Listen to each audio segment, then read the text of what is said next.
And it is undeniable that everything is massively more expensive.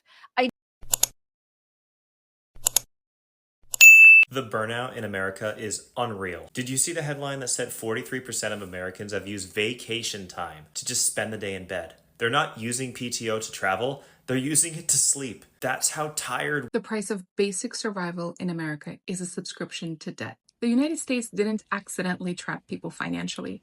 It built an economy where having debt is the norm. The price of basic survival in America is a subscription to debt. The United States didn't accidentally trap people financially. It built an economy where having debt is the norm. Housing, education, transportation, healthcare, even groceries and takeout are now being financed through Klarna and Affirm. This isn't normal consumer behavior. This is a mandatory subscription model for survival. You pay monthly just to exist. And if you miss a payment, the penalties kick in with fees, interest, damaged credit, and you start to lose access to things. This is not because you've made bad choices. It's because the entire system turned basic survival into something that has to be financed, and often at a 29% interest rate. This is like the ultimate abusive relationship. The system hooks you in, normalizes the bad behavior for years, and convinces you that this is just how everyone lives. And when you try to opt out by leaving, you're the one who seems crazy. The burnout in America is unreal. Did you see the headline that said 43% of Americans have used vacation time to just spend the day in bed? They're not using PTO to travel, they're using it to sleep. That's how tired. It's coming. One of two things is going to happen in America real soon. Health insurance just went from $1,150 a month for my wife and 18-month-old son and myself to $2,100 a month for my small family. I seriously cannot believe how expensive everything is right now, and the quality is getting pretty bad. Some of my friends that graduated last year still have a job, so that means the people that are graduating this year are even more screwed. What is going on? 25 years. I worked for the company for 25 years, and they let me go at the age of 60. 60, nobody wants to hire anybody when they're 60. We got to put this argument to bed once and for all. If a boomer was 30 years old in 1990 versus a 30-year-old millennial in 2025, did the boomer actually have it easier? We are experiencing the health insurance crisis as a family. $1,000 a month for a single income family. People have no money, and the banks have no money. This is about to get really scary. If you look at McDonald's, for example, they made over $8 billion in profits last year. They could literally pay every worker up to 70 grand a year, and their CEO would still be a multi-millionaire. Like 6 figures now in this economy is like, I don't know, 30 grand back then or less. People are losing hope when they feel like there's no point. Have not gotten. I'm so confused. I do not understand it. And life in America is getting more and more and more expensive by the day. People can hardly afford anything. Insurance prices are going 3 or 4 times as much. Health insurance, car insurance is getting more expensive. Cost of food is getting more expensive, and the numbers, or the official numbers that are coming from the government, I don't know if we can completely trust what they are telling us, but we all can feel it. The things are getting more expensive. Rent for some places is getting more expensive. Some places the rent is going down depending on the city where you go, but everything else is just getting more and more expensive. And from here, I will have you all the people that want to talk about that, the experience of people, how they just trying to afford things and how they are doing for they can afford life as it is right now. So stay towards the end because it's gonna get really interesting. Please don't forget to drop a like, comment, subscribe to my channel. Help us to support independent media, subscribing to my channel, and stay towards the end.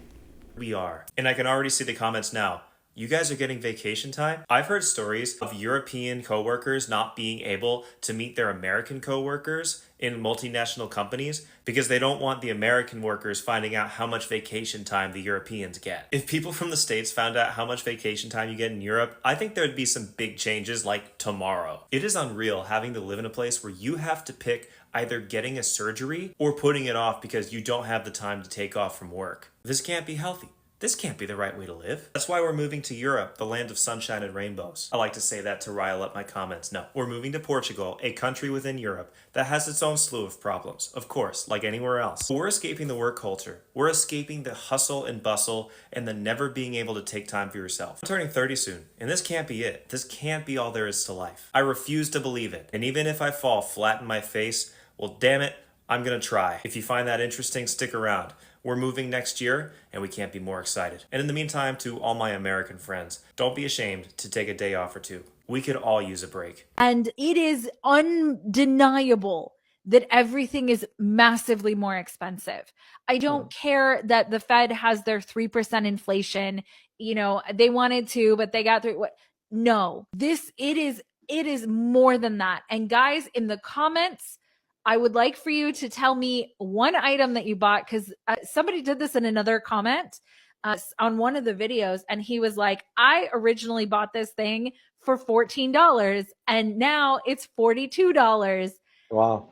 So I want you guys to put in the comments the things that you have seen that are that way, that you bought it for whatever, or you saw it for whatever price last year or 2-3 years ago, and what price it is right now, because there's such a disconnect between the numbers that we're seeing and people's real life experience. How expensive everything is right now, and the quality is getting pretty bad. Everything that I bought for Christmas this year is more expensive than it was last year. I mean, I started to realize when my home insurance and my car insurance and now my healthcare has gone up, but now it's also my pasta that I eat twice a week and my coffee and my yogurt and my favorite bread. There's seriously nothing I can think of that has not gone up in price. My favorite breakfast place that I went to this morning with my family, that's gone up 20% this year. And I went to get bagels earlier in the week, they're up. I feel like we are getting hit at every level. What have you noticed has gone up that like you can't live without, like you use every day? Because I feel like things are just getting more and more expensive, and some of it is because of the tariffs and some of it is because of corporate greed. But they're squeezing us at every level. Okay, I need to know if we're alone in this. I am pretty desperate for some feedback. We are experiencing the health insurance crisis as a family. So as everybody knows, the open enrollment just ended, or is ending like today or something. Our insurance for a small family of 3, a very low insurance plan as well, at marketplace pricing, qualifying for a subsidy is going from, it was $170 a month, which I'm very thankful that was so low. I'm aware of that was low. It is jumping to $1,000 a month. $1,000 a month for a single income family. We are self-employed. My husband owns his own business, and I, for the most part, stay at home with my son because childcare in Charleston, South Carolina is outrageous. And our insurance is going to be $1,000 a month. And we have another baby on the way, so I don't even want to know what it's going to be once we add him to the insurance plan. So I need to know, like, are we just doing this? Like, lots of tears have been shed. This is marketplace pricing, qualifying for a subsidy, $1,000 a month. Are we just like saying okay and paying? Like we just signed off on it last night because baby's due in January, so like I need insurance. But I'm literally sick to my stomach. We've cried, I've cried. I'm so sorry for all the families that are going through this as well. And I know that there are bigger issues in the world. I do know that. But like I don't even know. I don't know. Health insurance just went from $1,150 a month for my wife and 18-month-old son and myself to $2,100 a month for my small family. That is an extra $1,000 a month, $600 a week I have to pay. That's covering nothing. After that, it's 50% ER visits, co-pays, pharmaceutical cost. This is absolute insanity, and the system is beyond repair. And there is a bill that Senator Bernie Sanders has right there for us called universal health care. It's a 4-year plan which will slowly lower the age of Medicare until everyone's covered. Our tax dollars can fund a better system than we have now. You think the government doesn't work efficiently? Well, let me tell you something. Private insurance companies making billions of dollars, they don't have our best interest. The healthy people are going to decide not to get health insurance. They're going to say, well, I'll just put that 30 grand into the stock market and hope I don't slip on ice, which means the people that need the health care are going to max out the system, which is going to make it more expensive until it eventually doesn't work for anybody. So I just clicked on the news and it literally told me the class of 2026 is projected to have the hardest job market of like almost all time, or excuse me, the last 5 years. I'm a little slow. Like apparently layoffs are increasing and companies are replacing entry roles with AI. Dude, like some of my friends that graduated last year still don't have a job. So that means the people that are graduating this year are even more screwed. What is going on? I thought like AI is low-key creating more jobs or more opportunities in different sectors. I don't know. But regardless, I hope something changes soon because this is not really ideal for our people my age, 22 years old, coming fresh out of college. Like what is someone supposed to do when they don't have a job out of college? You go to college to get a job, right? Like 25 years. I worked for the company for 25 years and they let me go at the age of 60. 60, nobody wants to hire anybody when they're 60, even if they have experience, and especially if they're making some money, some decent money. They're not going to pay you what you're worth.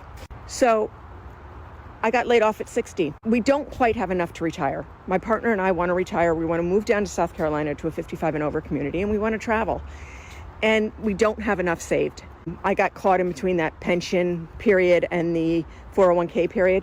So my pension's very little because they stopped it. And then the 401k is not as much as it should be because it started a little later. So we didn't have enough time to save for it. So I'm a little short money.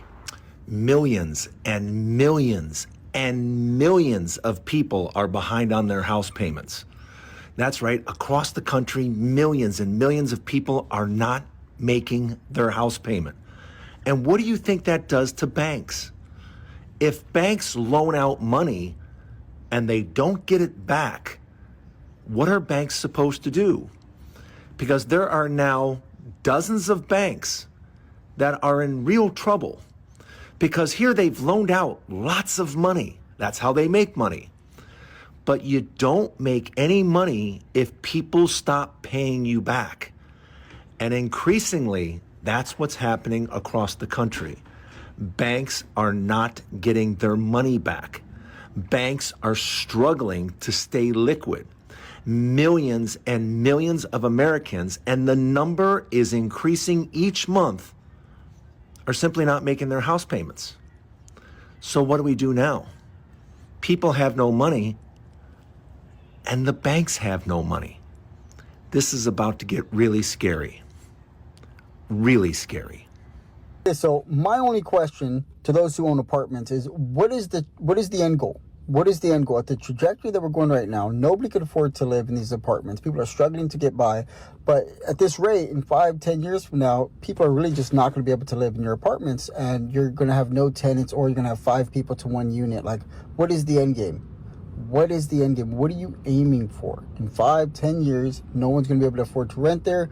You're going to have a couple of tenants, and I don't know where everybody else is going to be, but just answer that question. What is the end game? Do you guys remember growing up, like in the early 2000s or late 90s, when your parents would be like, oh, that's a 6-figure job, or they make 6 figures? Like 6 figures was like mind-blowing money back then. And now like 100 grand, you're barely scraping by, and you still have to like be extremely careful how you spend your money, or else you're going to be pinching pennies out at the end of the month. Like 6 figures now in this economy is like, I don't know, 30 grand back then or less. Like 6 figures you could still probably get on like Medicaid and EBT or something like that in some places. I don't know. It's crazy. It's coming. One of two things is going to happen in America real soon. People are going to outflux out of the country and escape, as soon as they possibly can, or there's going to be some sort of civil uprising. Why, you may ask? Why would such a thing happen? Well, I'm sure you already know this as a fellow lower to middle class citizen of the country, and even probably an upper class citizen, because truly the problem in America is corporations and politicians and the IRS and these people who tax us up the wazoo. But we are going to reach a point in America soon, it won't be long, where people no longer can afford basic necessities. We've already reached this point, man, where people are losing hope when they feel like there's no point. You look at the younger generation of kids out here, man, who are going to work, making $12 an hour to roll silverware or do dishes, man. They can't get ahead in life. They can't even afford an apartment at the wages they're getting paid. Yeah, guess what goes up year after year after year is prices. Gas gets more expensive. Food gets more expensive. Fun gets more expensive. I mean, dude, we're people. We can't just live, work, and die. But that's what people feel like now. People feel like they'll never be able to buy a home. And because of this, what's the point of working? People feel like they can't afford to have families. So what's going to happen? Population's going to collapse. And this is going to lead to one of two places, man. People are going to leave these conditions because what's the point? Or they're going to say, you know what, man? I'm a rat and I'm cornered. And if you're going to kill me, I'm going to bite your ankle on the way out. But if you get enough rats in that corner, man, they can take down the person that's trying to kill them. We've got to put this argument to bed once and for all. If a boomer was 30 years old in 1990 versus a 30-year-old millennial in 2025, did the boomer actually have it easier? In 1990, the median household income was $30,000. A mortgage and utilities was about $1,100 a month. Groceries for a family of four on a budget was $350. Health insurance $150, car $150, insurance $40, gas $60. Student loans, I'm going to put at $0 because if they're 30 in 1990, they went to school in the mid-70s. School was a couple $1,000s. Most did not take out student loans, and I think that's fair to have that at $0. And daycare, again, most people in 1990 did not have daycare for 2 children, but those who did, let's say around $400 to be fair. Total monthly expenses, $2,250. $30,000 after taxes monthly is only $2,050. So a boomer at 30 years old raising a family was about $200 short. So it was a struggle, kind of paycheck to paycheck. But now if we look at a 30-year-old in 2025, mortgage and utilities about $3,000, groceries $1,000, family of four, health insurance $600, used car $400, insurance $150, gas $150, student loan $450, and the big one, daycare $2,200 a month for 2 children, plus a $200 cell phone, which the 1990 boomer didn't have. We're looking at $8,150. Take-home pay on the $85K after taxes is only $5,800. So a millennial today is short $2,350. This is why they are stuck renting and putting off having children, because this is hard enough to even do by themselves. And the other thing I didn't mention is the non-mortgage debt. Back in 1990, the 30-year-old might have had a car for $4,000 and a credit card for $1,000, holding $5K of debt. A millennial today has about $80K, used car, credit card, and student loans. So the weight of that debt, plus being this far behind. But this example shows why the boomers are also always saying, like, no, guys, it was not easy. It was hard. It was. It's definitely hard for both of us, but it's definitely was easier for them and harder for us. I need to know why LA is so hard to rent right now. I make $200,000 to $250,000 a year. I work my ass off. I have a 798 credit score. I just put my name in for an apartment house for $4,000 and I got denied. I wrote a cover letter. I got her phone number. We chatted. I told her my boyfriend's handy. I make more than enough money and my credit score is phenomenal. Why? I need to know. If there is anybody that could tell me why I keep getting rejected by these places where I have more than enough money to rent, I don't get it. It's so frustrating, and it like breaks my heart every single time. Every single time. I am literally almost started crying when I got the rejection email today. And I know that's so silly, but like, you know, I get excited. I start designing the house and it's so exciting and it's a new fresh start. I love, love, love moving. The 4 places that we have put our name in have not gotten. I'm so confused. I do not understand it. Well, we got denied the apartment. And it's just, it's heartbreaking. I just want to know how anybody's supposed to make it in America at this point. I mean, it was $1,500 for a 3-bedroom.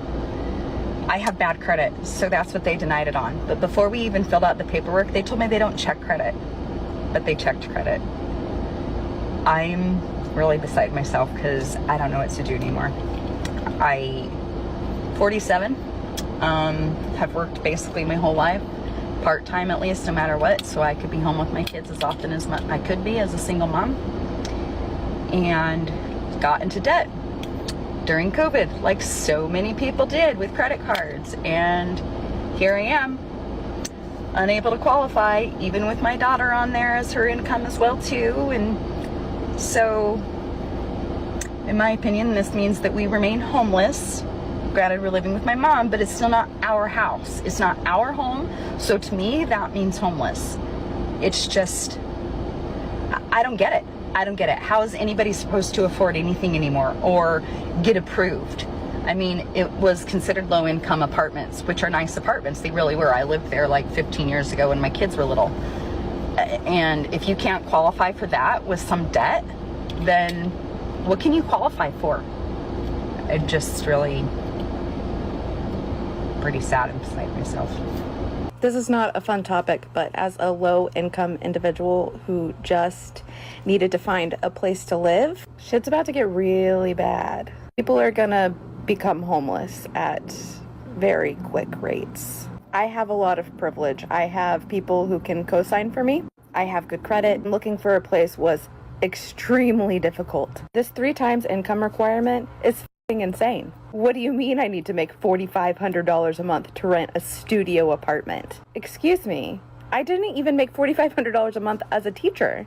And then you get down on your luck and get evicted one time, and you can never rent anything ever again. Every single place asked if I had ever been evicted. The number of people who have lost their jobs, who are going to lose their jobs, especially with unregulated AI, the scams are gonna get worse. The rent is gonna go up while income is not going up. Homelessness is about to become a very big problem. That's why they took proactive measures to criminalize it. They can take those people and turn it into slave labor. She say, not even 6-figure salary can you afford things, okay? 6-figure salary, you have 6-figure expenses. You have to pay taxes. You have to then pay your own insurance. Then you have to pay your house. Then you have to pay a lot of things. Yes, we just live in an economy that we are constantly paying things and working even harder for able to afford few things. But I also at the same time, I was listening to something yesterday. I think maybe it was one of these clips, and they were saying that baby boomers can afford more things than what we have right now, the people that is living the Gen X, because baby boomers didn't have cell phones, okay? Baby boomers didn't have to pay I paid $220 in cell phone with 4 lines, okay? Baby boomers didn't have to pay cell phones for they only had one phone, and maybe the phone line on the house was like $20. Baby boomers didn't have to they didn't eat out. They eat in the house. They didn't have to go out to a restaurant every weekend. And it's a lot of things that we are doing right now that people before they didn't do it. Yes, of course they could afford more things because they did less. So this is the thing, we have to kind of check ourselves and see where our money is going. That's the hardest part to do. I just saw a video this lady posted talking about how the younger generation are complaining about how much easier the older generation had it, and that's how the older generation was able to own a home. The wives were able to stay home and all that stuff. But a few things she pointed out, and it's so true, like I've been thinking about this too, is there weren't the name brand clothes. Not everybody had to have a Coach bag and Gucci belts and Louis Vuitton bags and all that stuff. Usually they only had one car. Also, the wife stayed home and cooked all of the meals. The wife wasn't getting her nails done every couple weeks. The children weren't getting $1,000 worth of Christmas presents or birthday presents. They made it work with what they had. They didn't go out to eat unless it was like an anniversary or a birthday in the home. Other than that, all the meals were home cooked meals. Now, they also didn't have cell phones. Like all of these things that we have now that are monthly payments, that come out of our accounts. If we got rid of all those things and we got rid of all the designer bags, we got rid of one car, we only had to pay insurance on one car, we kept a small home instead of having these big massive homes, would there be more women able to be stay-at-home moms? And are there women who are willing to do that, are willing to make the sacrifices to be able to be a stay-at-home mom? Good questions. So y'all, apartments is too high right now, okay? I was about to get me like a 2-bedroom, but this is what I decided to do. At first, I was gonna turn my daughter's room into the closet, right? But then I was just like, wait, I don't even have a living room set because I don't be having nobody over at my house. So what I'm gonna do is I'm gonna give her my bedroom, right? She gonna get my bed, my queen size bed, all that stuff, right? I'm gonna move it to the living room and I'm gonna give me a king size bed and I'm gonna set that up, okay? I'm gonna set it up. I don't need a living room. Ain't nobody coming over to my house, okay? I have a projector. I don't need a TV. I don't need no couch. I don't need none of that, okay? Why a 1-bedroom? People ask us that a lot. And the truth? We were exhausted. Not just tired, but burnt out. From 9-to-5 jobs that drained us, from parenting without pause, without a village, from cleaning and maintaining a house that never gave back. We were just stuck in this loop, work, spend, and repeat, just trying to afford the basics, food, water, shelter. And somehow that was supposed to be normal? We kept asking ourselves, is this really it? A paycheck that vanishes into bills? A house full of stuff, but no time for each other? And then one day it hit us. This life wasn't fulfilling. It was emptying us, physically, mentally, emotionally.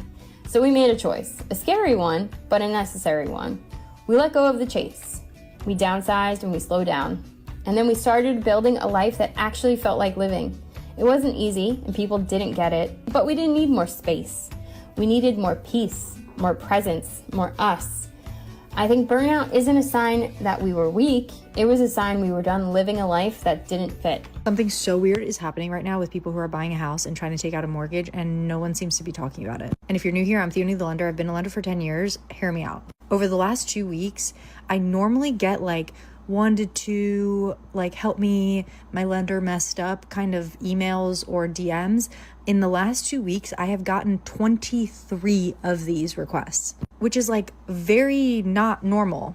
So many lenders right now in the last like month or two are messing up and pre-approving people that shouldn't be pre-approved, or simply they like don't know what's going on.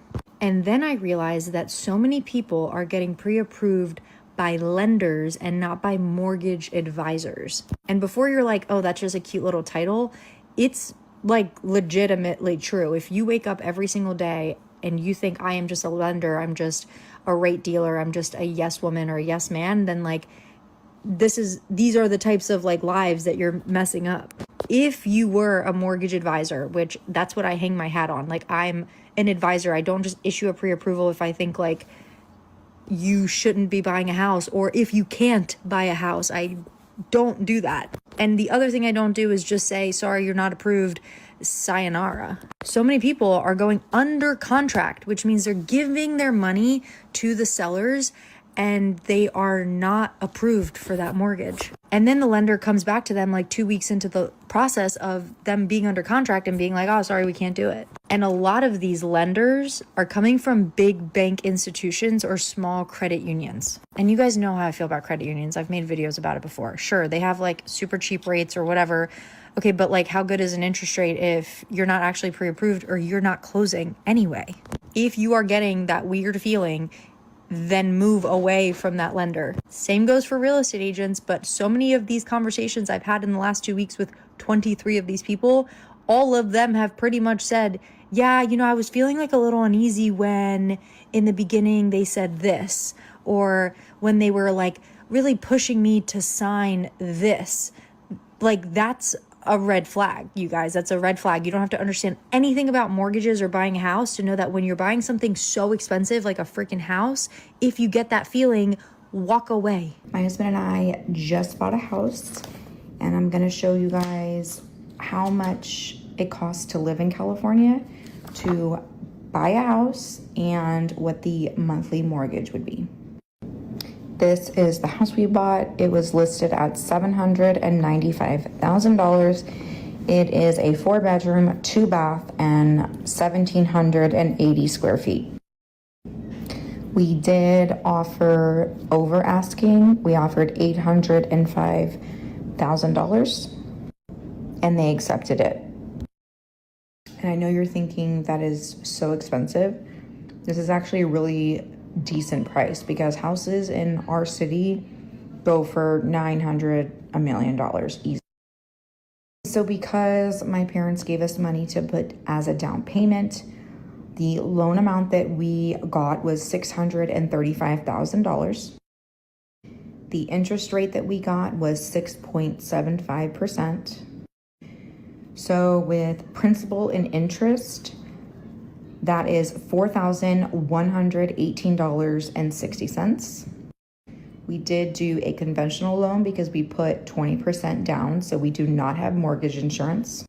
Our homeowner's insurance is through AAA, and it's $181.60 a month. And then our property taxes is $864.43 a month. So when you add all those numbers up, you get a mortgage of $5,164.63. Okay, so how is everyone buying a house right now? Because I just got off maybe one of the most humbling phone calls of my life, and I got quoted a 6.5% mortgage rate. Mind you, I do have an 808 credit score. I have zero. Houses in our city go for $900, $1 million easy. So because my parents gave us money to put as a down payment, the loan amount that we got was $635,000.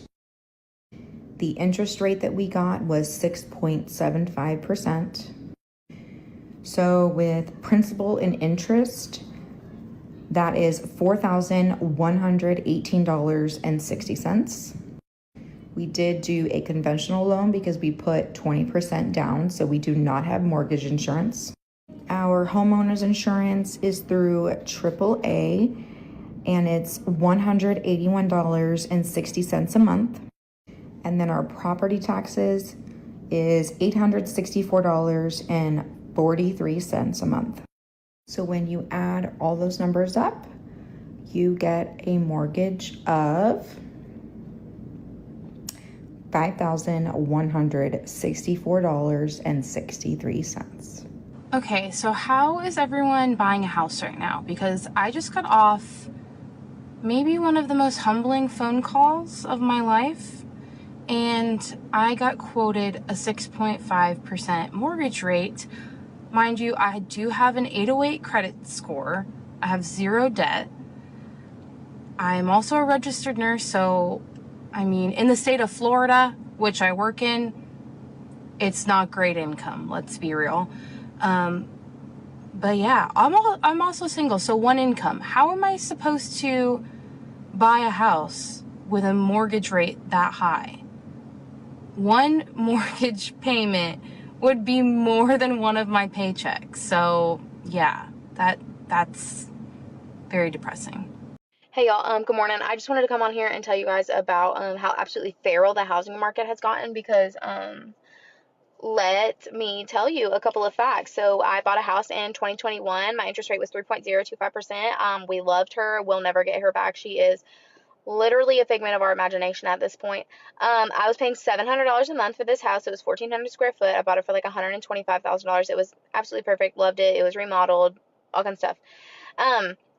We ended up having to move because there was a mold issue because, you know, things, if it sounds too good to be true, it normally is.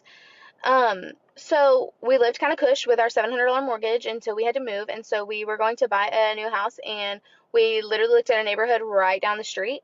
Because you can't buy land. You can't buy land around here because subdivisions have all just scooped them right on up. So you can't buy land in Farmtown here in Pensacola, Florida, Milton, Florida, wherever we're at. Around this area, you can't find land anymore. So anyway, so we go look at this new neighborhood literally a mile down the road, because if you look at old houses or if you look at like old neighborhoods, if you try to find anything worth your time, You're not going to. So we're struggling to find houses that are less than $300,000, and I'm like, okay, well, literally these are trap houses. The floors are completely gone. We don't really know what's happening to the walls. Like, trap houses, or in the ghettos of ghetto around here. Like, I'm not even kidding. It was so ridiculous. So I ended up selling my house for $210,000. With that being said, we remodeled everything. We completely gutted it, remodeled everything. It was worth that money because we literally had to get everything out and put brand new stuff in that was very modern with the times. My dad's a contractor. Everything was great, right? $210,000. So I'm like, well, we could definitely live in something that's $250,000, $260,000, you know, like a little bit extra mortgage. You know, we can do it. We can do it. We can make it work. You can't find that. You cannot find that around here. And so we were looking for what's those called? Those little modular homes that just came to me. We were looking at modular homes. Those are over $300,000 too. So I was like, oh my gosh, that is absolutely crazy. Now, these are beautiful homes, and I will say that, but then you had to find land to put these modular homes on. And of course, you can't do both because, you know, who has that type of money? So we literally found this neighborhood right down the street. Again, I'm back to this point in my story. Literally a mile down the street. So it's not like we moved out of our like income area. It wasn't to a different area of the town. It wasn't anything. Everything was still the same school districts, everything. We bought one of the cheaper houses in that neighborhood. Because hear me out, it was the best bang for our buck at this point, okay? We bought it for $360,000. We had money from our house that we put down on this. It was perfect. It was just what we wanted. We needed, like, this is going to be our home that we're going to have for a very long time. Forever home, probably not, but very long time. So we wanted to not have to do anything to the house. I did not want to remodel after our travesty of what happened last time. I wanted a yard. I wanted all of these things for my little family, right? And I was like, we can do it. It's going to be tough, but we can do it. And so we did that. And you're probably thinking, Nina, $306,000, that's a lot. You're right, it is. But if I found anything that was $320,000 or $330,000, $40,000, whatever, unless it wasn't worth it, unless you were in the military and had a VA loan, which I think that's amazing that they do that. That's truly awesome. Or, you know, the houses were built by not super reputable contractors in this area. And it was like, it was really just like my discernment. The Lord was telling me no on those, seriously. So I knew this was our house. We bought it. We are working hard. I mean, we do work very hard to make sure that we pay our mortgage and everything is great and stuff. I cannot imagine buying this house now because I looked it up on Zillow because we were just talking about how like housing rates have just like gone up astronomically. My mom is a building materials person, like, and my dad's a contractor. So we talk about this all the stinking time. My dad's like, it does not cost nearly as much money as they're selling it for. Like, they are ripping everybody off, right? And my mom's the same way. She's like, we don't sell these materials for, you know, actually building materials have gone down. You know, like the industry has, you know, it's gotten cheaper or whatever with certain building materials. So I'm like, what the heck? So I looked it up on Zillow just for like S's and G's, just a he, hoo. And my house right now went from $360,000 to almost $420,000. I'm here to tell you it's not worth it. It's barely worth the $360,000. What is happening? The housing market is absolutely insane. That's firsthand. That is literal firsthand, like, from my own house. I'm seeing it. That is almost a $60,000 increase in 2 years. If we were to we wouldn't have even looked at this house now because there's no way we could have afforded it. Hell, it's hard to afford it now. But I'm just saying, like, this is just absolutely crazy. I don't know when stuff like this is going to end, but it's insane. And what do you guys think? Comment below. What is your personal situation? Are you feeling like you right now, you can barely afford anything, or you feel like you can afford everything, okay, and things are going great for you? Just let me know in the comments below. Of course, activate the notification bell, that way you don't miss